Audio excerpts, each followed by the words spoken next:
Hi guys! This is Riri.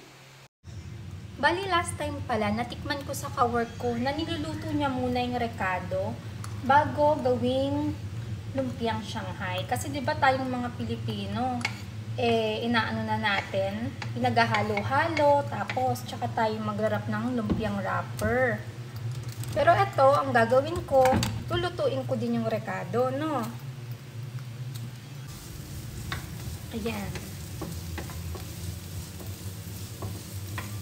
Shoutout nga pala kay Sir Hershey kasi sa kanya ko yun natutunan. Noong nakikita ko naman yun sa mga ibang gumagawa pero masarap pala, no? So, gagawin din natin. Nalulutuin ko muna yung mga rekado. By the way guys, wala pala akong carrots.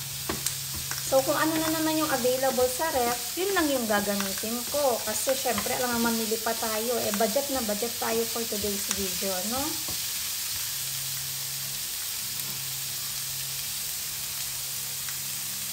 Okay, maglalagay na ako ng ground pork.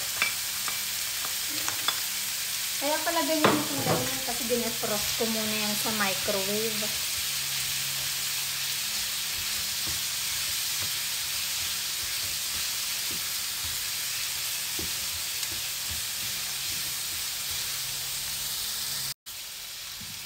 Okay, maglalagay din ako ng shrimp.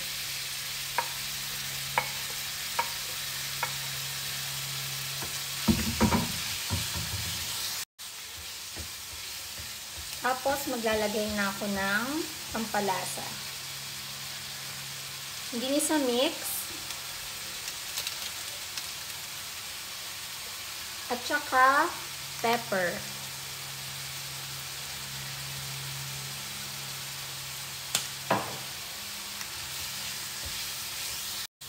Ayan. So, ready na ang ating palaman sa lumpiang Shanghai. This is Riri. Thanks for watching. Bye!